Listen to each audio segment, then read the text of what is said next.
Gracias por venir. A ver, estamos súper contentos de estar hoy aquí con todos vosotros, tanto mi compañero como yo. En mi caso es mi primera ponencia, en el caso de mi compañero es la segunda. Entonces, comentaros que estamos súper ilusionados de estar hoy con todos vosotros. Somos conscientes de que es una hora muy mala, así que bueno, vamos a intentar hacer todo lo posible para terminar de la mejor manera, ¿no? Entonces, nada. Yo soy Adrián, mi compañero se llama Alejandro.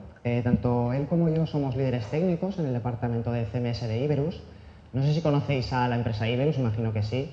Al final, Iberus es una de las principales tecnológicas a nivel nacional. Y lo que teníamos pensado hoy para compartir con vosotros, en estos 35 o 40 minutos que tenemos disponibles, es mostraros un poquito la transformación que hemos experimentado nosotros, ¿de acuerdo? Va a ser algo puramente subjetivo de lo que hemos experimentado nosotros, a través de una serie de hitos que hemos preparado. Y bueno, poquita cosa más.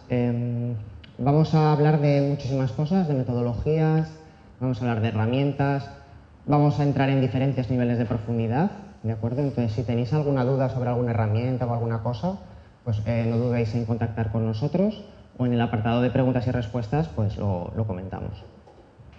Entonces, como os he comentado, vamos a hacer un viaje y para empezar ese viaje lo que vamos a hacer es utilizar nuestra máquina del tiempo y vamos a ir al año 2009, ¿de acuerdo? Para que os hagáis una idea, yo en el año 2009 todavía estaba estudiando la carrera, aún no había empezado a trabajar, estaba ya haciendo mis pinitos tecnológicos, pero todavía no había empezado a trabajar.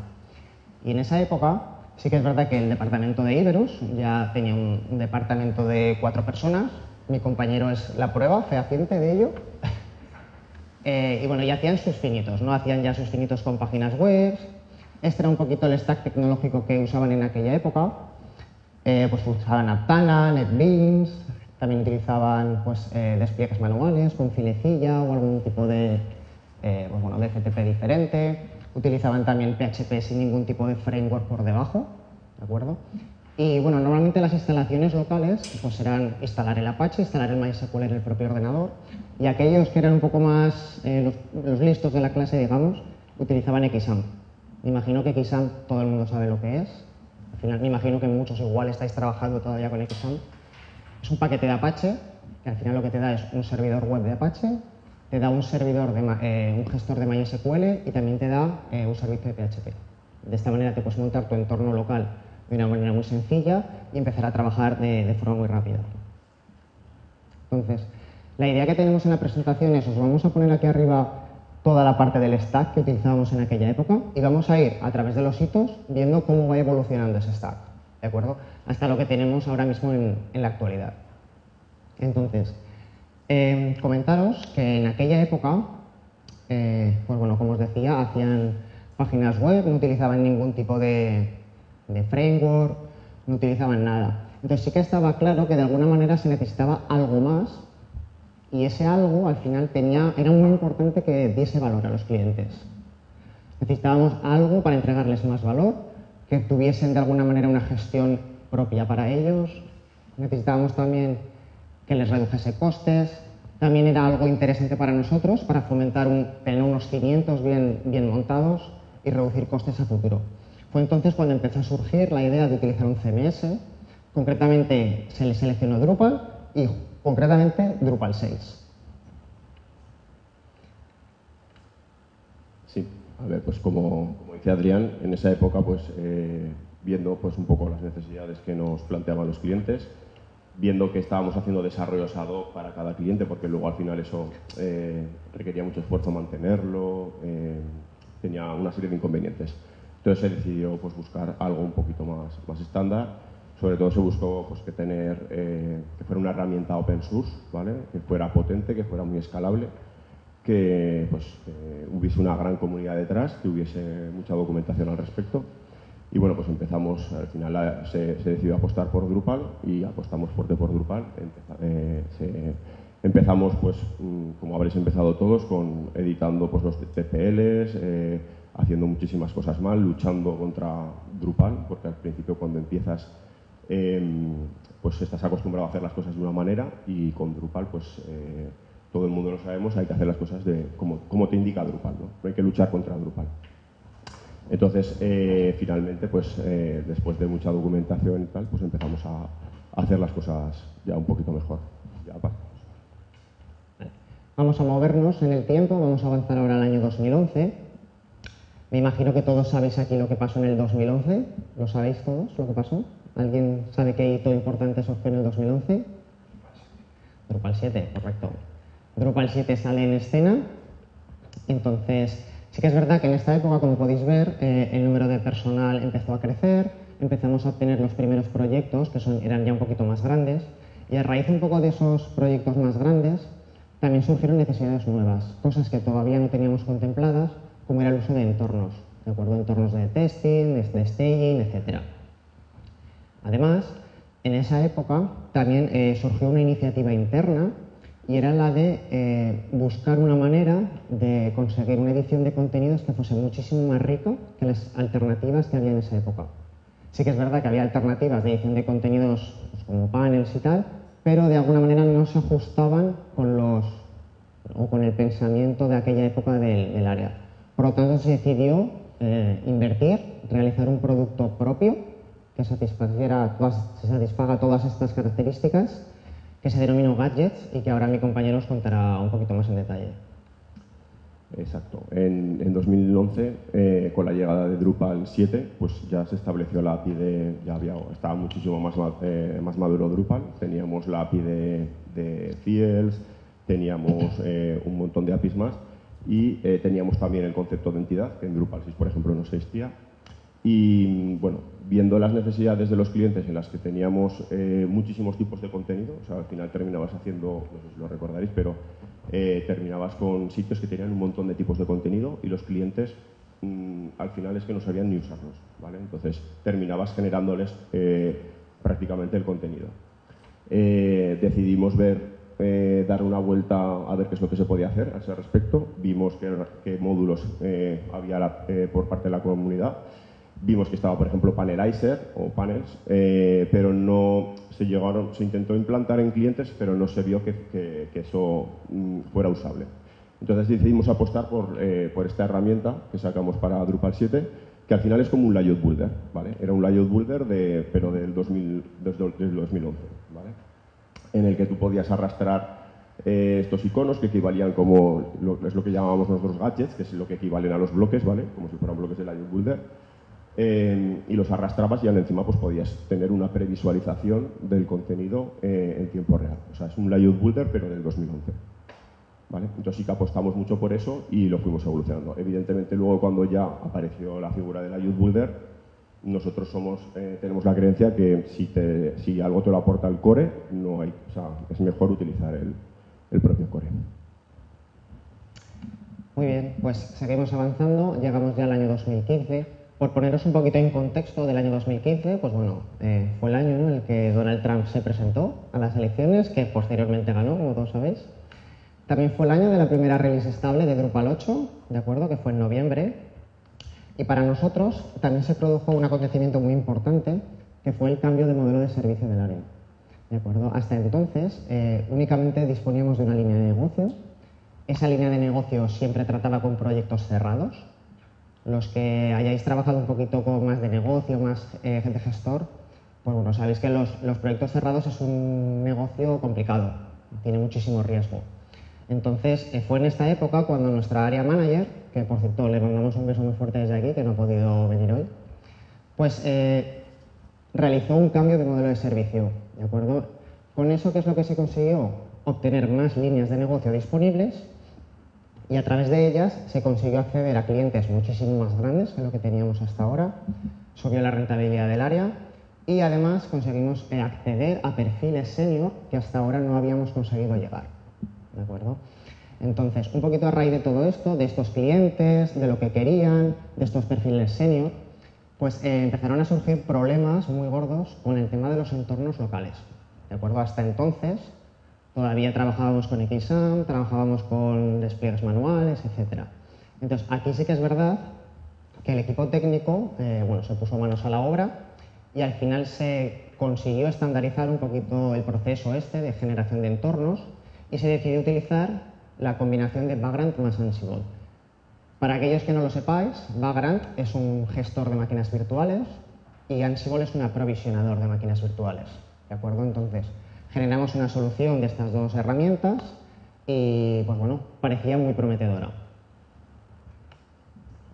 Así es. Como ha dicho Adrián, en ese momento el problema que teníamos era que teníamos muchos proyectos, empezaban a entrar muchos proyectos y cada vez que una persona tenía que coger alguna tarea de esos proyectos, pues tenía que invertir o dedicar muchísimo esfuerzo a montarse el entorno desde cero, a configurárselo y hasta el momento que se invertía mucho tiempo hasta que esa persona podía empezar ya a ser productiva y a resolver esos evolutivos o esas incidencias o lo que fuese. Entonces, ya encima con equipos grandes, no siempre una persona terminaba dedicándose a ese proyecto y tenía que entrar otra y demás. Entonces, empezamos a ver un poco qué soluciones había y encontramos, no sé si lo conoceréis, pero esta persona es Gerling Guy, que es un miembro de la comunidad de Drupal. Además, aporta un montón de... Su perfil es más DevOps, ¿vale? Pero tiene un montón de proyectos en GitHub y tiene también módulos de Drupal. Entonces, uno de los proyectos que tiene es el de la Drupal VM. Aún está, pero bueno, está un poco ya fuera de uso porque, como veremos, hay otras alternativas mejor. Y lo que da la Drupal VM es precisamente eso, la combinación de Vagrant con Ansible. Vagrant para montar la máquina virtual. Tenías el manifiesto de Vagrant con toda la infraestructura definida en un fichero y con Ansible, aunque Vagrant te permite aprovisionar las propias máquinas virtuales, con Ansible es muchísimo más potente y se aprovisionaba pues, todo, PHP, la misma versión de PHP, la misma versión de Apache, etc. Entonces empezamos a utilizar esta solución y la verdad es que empezamos a mejorar esos tiempos de que los usuarios, o sea, nuestros perfiles, o sea, nuestros trabajadores empezaron a ser más productivos, ¿vale? Ya pasamos al año 2017. Sí, vamos al año 2017. El año 2017 fue el año en el que yo entré en la empresa, ¿de acuerdo? Como podéis ver, éramos unos 20, 30 personas más o menos. Y, pues bueno, la realidad era que seguíamos teniendo muchísimos problemas con Vagrant, ¿de acuerdo? Teníamos proyectos todavía más grandes, seguíamos con problemas. En aquella época solíamos decir que estábamos invirtiendo tiempo en montar entornos locales. Realmente invertir no era la palabra, realmente perdíamos tiempo. Al final sabéis que trabajar con... O sea, el montaje de entornos locales en grupos pequeños al final, pues bueno, funciona de cualquier manera, pero en proyectos grandes con mucha gente necesitas tener algo que siempre funcione y que se pierda la menor cantidad de tiempo. Fue entonces cuando de nuevo volvimos a cambiar la estrategia y optamos por utilizar Docker. O sea, empezamos a utilizar contenedores. Efectivamente, cuando ya vimos que Vagrant tampoco era la solución que nos ajustaba, o sea, sí que habíamos ganado, pero no era la solución ideal. Seguimos mirando y encontramos este proyecto, Docker for Drupal, de la empresa Woolby, que al final lo que tienes es un stack de contenedores donde te puedes montar, es muchísimo más ágil a la hora de montarlo. Aún encima, si necesitas un Redis, si necesitas un Solar, si necesitas un Vagrant, o sea, si necesitas un Varnish, es muy fácil enchufar esas piezas y que todo funcione, ¿vale? Además, es más fácil también tener esa infraestructura, te abre las puertas para luego tener una infraestructura contenerizada en la nube y, bueno, pues es la solución que estamos trabajando actualmente. O sea, desde el 2017 es la solución para nosotros ideal, con la que venimos trabajando desde entonces. Además de este cambio a Docker, también en aquella época nos centramos muchísimo en resolver el tema de los despliegues. Como podéis ver, todavía seguimos usando despliegues manuales. O sea, había un factor humano implícito que era horrible. Y de alguna manera intentamos deshacernos completamente de este factor humano. Entonces empezamos a probar con diferentes herramientas, probábamos con herramientas como Jenkins, después pasamos a GitLab. Bueno, ahora os comentará mi compañero un poquito más sobre todo este tema. Sí, empezamos a utilizar en primer momento Jenkins. Lo que pasa es que los despliegues, o sea, sí, funcionaba, sacamos el factor humano a la hora de hacer el despliegue. Era muchísimo más seguro, no tenías la certeza de que se habían ejecutado los pasos correctamente y eso pues te da cierta seguridad, pero no llegamos a encontrar no nos llegamos a encontrar cómodos con esa solución. Aparte, en el 2017, aunque en el finales del 2015 ya apareció Drupal 8, en el 2017 es cuando nosotros empezamos a adoptarlo. Hasta ahora habíamos estado muy bien, muy cómodos trabajando con Drupal 7, pero nosotros teníamos unos flujos en los que para pasar esas configuraciones, entre comillas, con Drupal 7, pues utilizábamos el módulo Features. Así era la forma en que nosotros pasábamos esas configuraciones entre los diferentes miembros del equipo o las desplegábamos a los entornos, pero realmente ya con la adopción de Drupal 8 eso ya no pudo ser, porque apareció la configuración de Drupal 8, que es evidentemente muchísimo mejor. Apareció también Composer, entonces tuvimos que adaptarnos y tuvimos que empezar a trabajar de la forma de nuevo como estaba requiriendo Drupal 8. Hubo que leer mucha documentación y al final, pues bueno, adaptamos todos nuestros procesos, nuestra forma de trabajar, hubo que adaptarse de nuevo. Muy bien, pues estamos ya llegando un poquito al final de nuestro viaje. El 2020, bueno, todos lo conoceréis, ¿no? Pandemia, aquí estaba este señor saliendo todos los días en la televisión. Pero para nosotros el acontecimiento más importante fue todo lo relacionado con crecimiento. Como podéis ver aquí, hubo un crecimiento de un 2,5 de la plantilla en un año, ¿de acuerdo? Hubo un crecimiento de un 134% de la plantilla.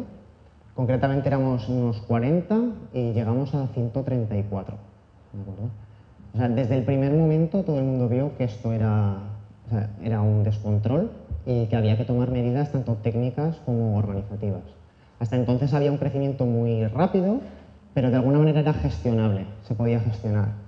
Un crecimiento de un 130 y pico % de personas, de la manera que estábamos trabajando, era completamente ingestionable. También fue una época en la que proyectos muy grandes entraron al área, proyectos grandes de verdad, nunca habíamos tenido proyectos de tanta envergadura, proyectos en los que había equipos de 15, 20, 25 personas. Os podéis imaginar lo que era eso. Y es cuando empezó un poquito a surgir la figura de líder técnico. Hasta ahora tampoco lo teníamos muy claro, pero aquí empezó a surgir esta figura que de alguna manera tenía que conectar con estas personas, con estos desarrolladores, y también potenciar de alguna manera este crecimiento de los perfiles junior que estaban entrando, porque obviamente aquí había de todo. Sí, con ese crecimiento que ha comentado Adrián, al final pues bueno, tuvieron que entrar muchos perfiles junior. Nosotros desde Iberus apostamos mucho por esos perfiles, los acompañamos desde el principio, les enseñamos mucho, queremos que trabajen con las herramientas y de la forma adecuada. Entonces, ese peso cayó en la figura del líder técnico. Entonces, a partir de ahí, pues también tuvimos que adaptarnos, tuvimos que cambiar también nuestros procesos, empezamos a utilizar ya de forma definitiva merge requests y pull requests, de forma que el equipo podía tutorizarse, el líder técnico podía revisar esos merge requests, pero también el resto de equipos, los perfiles más seniors, podían revisar esos merge requests o pull requests y bueno, tutorizar esos perfiles juniors para que crecieran y aprendiesen, y además el código que entregas al cliente pues fuera de calidad, ¿vale? Otra cosa que también se cambió, como os mencionaba antes, fue el apartado organizativo. Hasta entonces, bueno, teníamos un modelo estándar, pero a raíz de esto se implementó el modelo de tribus y squads. No sé si sabéis muy bien lo que es. Al final consiste en que grupos reducidos de desarrolladores tengan siempre esa figura de líder técnico. Entonces lo que hicimos fue hacer grupitos de 5, 6, 7 personas con un líder técnico y que a su vez todos estos líderes de squad tuviesen líderes de tribu. De esta manera podíamos pasar información desde abajo hacia arriba y desde arriba hacia abajo. De alguna manera nos nutríamos todos. Y bueno, es un formato que seguimos utilizando actualmente. O sea, independientemente de los proyectos en los que participasen, ¿vale? O sea, podías tener tribus y squads en los que hay equipos de todo tipo que participan en diferentes proyectos, pero sí que tienen como si fuera un mentor o un líder que les va a ayudar para sus problemas y los retos que se van encontrando en los diferentes proyectos. Bueno, y por fin hemos llegado al año 2023. Os vamos a comentar un poquito cuál es la situación actual. Este es el mapa, digamos, que de alguna manera hemos obtenido a través de todo el viaje que hemos ido realizando. Tenemos tres pilares fundamentales para nosotros. Por un lado tenemos el pilar de Drupal. Nos gusta trabajar con Drupal, creemos que tiene un futuro prometedor y apostamos por él. Por el otro lado tenemos todo lo relacionado con GitLab. Para nosotros GitLab es nuestro centro neurálgico donde almacenamos nuestros repositorios, donde definimos e implementamos todas esas estrategias de despliegue de los proyectos. Y por otro lado también tenemos todo lo relacionado con Docker, ¿de acuerdo? Porque todos nuestros entornos al final están siempre containerizados. Entonces, en lo que estamos trabajando actualmente es en intentar mejorar estos 3 puntos que ya tenemos, pero intentar hacer que sean mejores. Para ello, vamos a ir un poquito hablando de cada uno de ellos. Concretamente en el apartado de Drupal, estamos apostando muy fuerte por incluir tecnologías JavaScript a nuestro stack, ¿de acuerdo? Nos gusta Drupal, creemos que es muy flexible, que es muy escalable, pero nos gustaría que los frontales de las aplicaciones estuviesen desarrollados en otras tecnologías. Tecnologías que, desde nuestro punto de vista, cumplen una serie de métricas que ahora veremos y que consideramos más interesantes. De hecho, estamos apostando muy fuerte por Next.js. No sé si todos lo conocéis. Next.js es un framework JavaScript que está escrito en React. Al final nos gusta React y creemos que esta solución se adapta muy bien a nosotros. Nos proporciona esta métrica de rendimiento que andamos buscando, que es difícil de conseguir con Drupal. Y además tenemos una experiencia de desarrollador brutal. O sea, a la gente le gusta programar en React. Yo creo que es uno de los lenguajes que más, bueno, yo creo no, realmente es uno de los lenguajes que más se utilizan en la actualidad y creemos que encaja muy bien con todos nosotros. Entonces, os estoy poniendo por aquí una serie de tecnologías, como por ejemplo Astro, Quick, Svelte, Nux. Son tecnologías, algunos son frameworks, otros son, bueno, Svelte es más como un compilador, pero son tecnologías que tenemos en nuestro radar. Todavía no estamos utilizándolas, pero sí que estamos valorando la posibilidad de empezar a incluirlas. Otras tecnologías como por ejemplo BAN, no sé si lo conocéis, es una tecnología que acaba de salir ahora mismo, lo está petando, literalmente. Y bueno, es una de las cosas que tenemos en nuestro radar también, en negrita, subrayado y en rojo fuego. O sea, estamos pendientes de empezar a incluirlo ya en nuestros proyectos. Sí, y por dar unas pinceladas de la parte back, cómo lo combinamos y cómo trabajamos para combinarlo con Next.js. Utilizamos JSON API, al final es core, o sea, como hemos dicho, para nosotros si algo te lo da el core, vamos a apostar por eso, pues porque tienes toda la comunidad detrás. Yo creo que es una buena estrategia.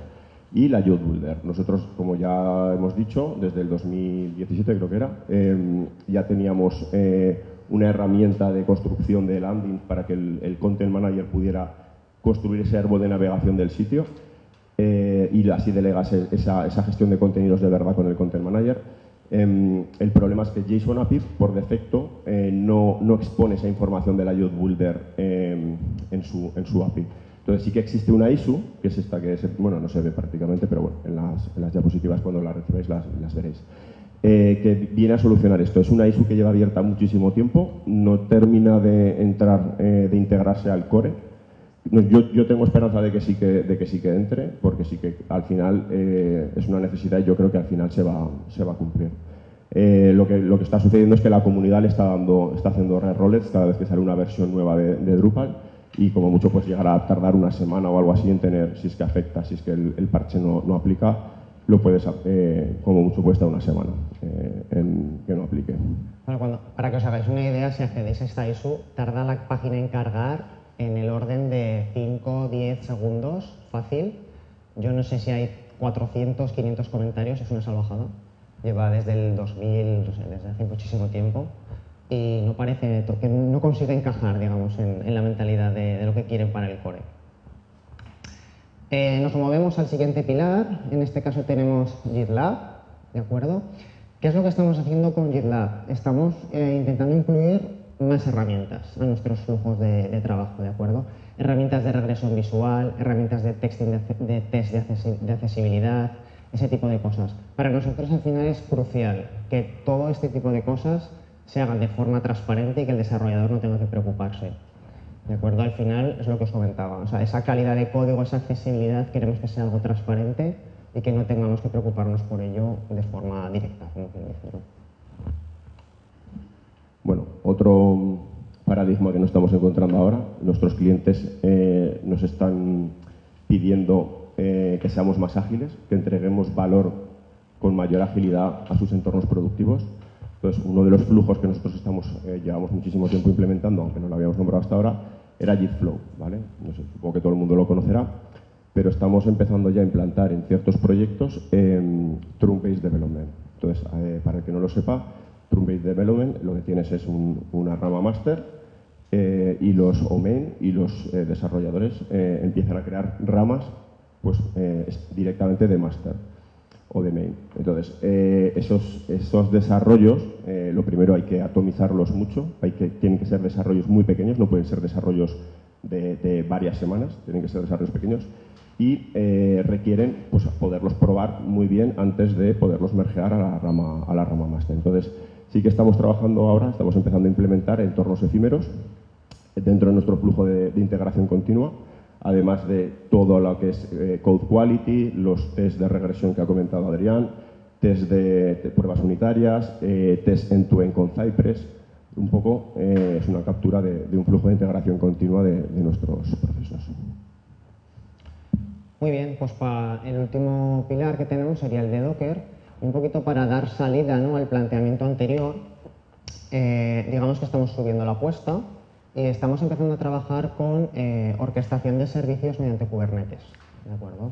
De esa manera, al final, conseguimos que aquellos proyectos de microservicios que tengamos funcionen correctamente, pero también Drupal, que al final es un poco el core, ¿no?, de nuestro negocio. En este caso, bueno, para toda la parte de entornos efímeros que hemos comentado, estamos utilizando mucho, nos apoyamos en Argo CD, ¿vale?, que es una herramienta que nos ayuda a implementar la metodología GitOps. Tenemos la infraestructura definida en código, la tenemos en nuestro repositorio y mantenemos esas infraestructuras siempre sincronizadas gracias a Argo CD. Es la herramienta en la que estamos confiando y la verdad es que no está funcionando muy bien. Entonces, por dar un poquito la vuelta ya a todo, simplemente comentaros que estos pilares que hemos hablado es algo para nosotros es fundamental, ¿de acuerdo? Cada uno nos da unas características que resuelven problemas recurrentes, que nos funcionan muy bien. De hecho, creemos que actualmente necesitamos una base muy sólida y para realizar aplicaciones de una manera rápida necesitamos conseguir rapidez, confianza y escalabilidad. Y al final hemos detectado que estas herramientas nos proporcionan todas estas cosas, ¿de acuerdo? Entonces, además de las líneas de negocio, de las líneas de mejora que acabamos de mencionar, tenemos otra línea, que es la línea internacional, ¿de acuerdo? Estamos apostando muy fuerte por abrirnos al mundo, por cruzar el charco en este caso. Concretamente se ha abierto una nueva sede en Miami, con la que estamos consiguiendo nuevos clientes, proyectos más grandes, podemos trabajar con equipos más grandes. Y al final todo esto está repercutiendo un poquito en nuestra forma de trabajo. No tanto a nivel operativo o a nivel de procesos, porque realmente trabajan de forma muy similar, pero sí que es verdad que a nivel de comunicación, a nivel del idioma, pues hay que adaptarse. De hecho, ayer hubo una charla muy interesante sobre este tema, que nos acercaba un poquito a esas diferencias culturales y es un poco a lo que nos estamos adaptando. ¿De acuerdo? ¿Qué estamos también consiguiendo con toda esta parte? Reforzar nuestro partnership tanto con Akia como con Pantheon. Estamos súper contentos de trabajar con Akia y con Pantheon. Esperamos seguir muchísimos años más, con muchísimos más proyectos. Y este pasito a nivel internacional creemos que es vital y que nos ayudará muchísimo en seguir esta colaboración. Por último, queríamos un poquito enseñaros a todo el equipo. Esta es una foto de la DrupalCamp del año pasado y de alguna manera queríamos que todo este equipo al final estuviese hoy un poco con nosotros, ¿no?, en la charla. Nada, poquito más. Espero que de alguna manera en esta charla hayamos conseguido transmitiros esa experiencia. Al final es una charla muy subjetiva, os estamos mostrando cosas que nos han funcionado a nosotros, no tiene por qué funcionaros a vosotros. Pero sí que es verdad que sería interesante ver si estas cosas que nosotros tenemos en el radar coinciden con las vuestras. Sería interesante valorar toda esta parte. Y nada, si tenéis alguna pregunta, pues ahora sería un poco el momento. Tenéis que pasarle el micro. Buenas tardes. Nosotros también hemos probado, bueno, llevamos también bastante tiempo en el tema de Drupal, más de 15 años. Y hubo un momento, hace también igual más o menos como vosotros, 4 o 5 años para atrás, empezamos a trabajar esta nueva tecnología de JavaScript porque parecía que el equipo lo necesitaba, ¿no? Algo más que Drupal, esa parte frontal, ¿no? Correcto. En este caso, pues los programadores lo pidieron y apostamos también, ¿no? Aquí, lo digo para explicar un poquito pues, nuestra problemática y qué nos aportó, ¿no? También escogimos, en este caso, Next. Bueno, y lo que vimos es que nosotros íbamos con un equipo muy preparado, creo, a mi entender, de Drupal, pero esta parte frontal parecía que el Next era darle play, siguiente, aceptar, ¿no? Y no fue así. Entonces, la pregunta es ¿qué tal os fue esta experiencia o cómo vais con esta experiencia? Porque sí que los proyectos han salido súper bien, pero eso de que el Next era fácil y ese desacoplar que era fácil, los proyectos que en Drupal monolítico tardábamos 1000 horas, sí que hubo una curva de aprendizaje donde fue muy heavy, pero ahora una vez aprendido estamos duplicando ese tiempo. Sí que tiene unos beneficios para el proyecto y etcétera, pero ¿cómo estáis vosotros aplicando ese couple, ese headless con Next? Pues con problemas, como bien dices. Al final... Que no sea el único, que no seamos los únicos. No lo eres, no lo eres. Vale. Al final el resultado sí que es verdad que es mejor, o sea, es muchísimo mejor, pero cuesta muchísimo llegar a él. Esa cantidad de horas adicionales que hay que invertir nos pasa exactamente lo mismo. Sí que es verdad que estamos trabajando en idear una manera de conseguir generar librerías de componentes de forma muy rápida. Lo estamos intentando, pero sí que es verdad que es complicado. De hecho, bueno, hemos hablado un poquito de todo el tema de integración de Drupal con Next. Nosotros usamos JSON API, pero le hemos dado muchísimas vueltas a utilizar otras cosas como REST directamente, o utilizar GraphQL, JSON API. Ahora mismo estamos trabajando en una solución con la cual vamos a poder usar Layout Builder. Es decir, el usuario editor va a poder editar los bloques y que sea la aplicación Next la que lo renderice. A nivel de bloque, que es algo que hasta ahora no tenemos, estamos trabajando en ello. De hecho, el año que viene, si todo va bien, igual hacemos una charla de esto.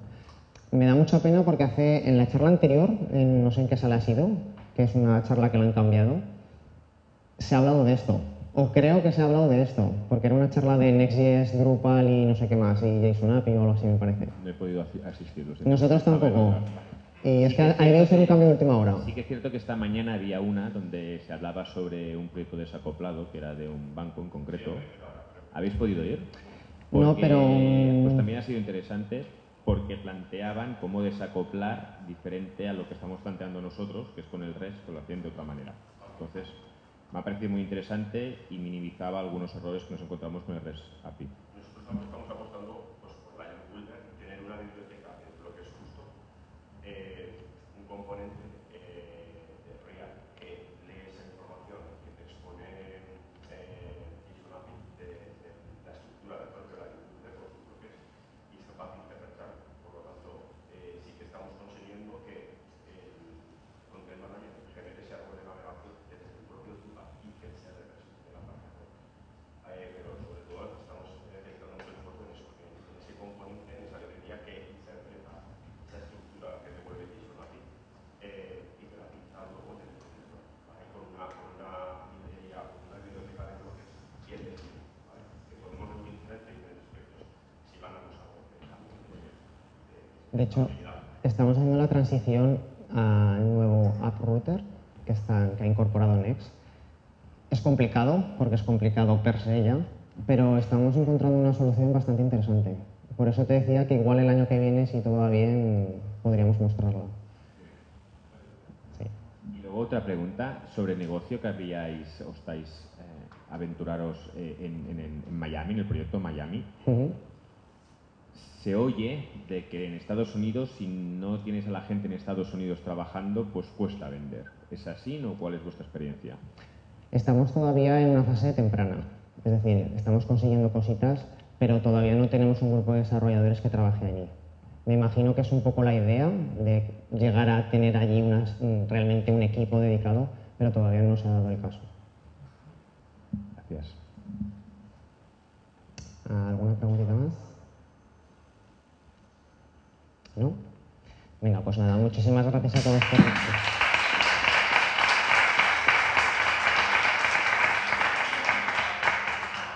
Muchísimas gracias a todos por venir Y nada, muchísimas gracias tanto a la organización como a los patrocinadores pues, por permitirnos estar hoy aquí. Nos vemos el año que viene.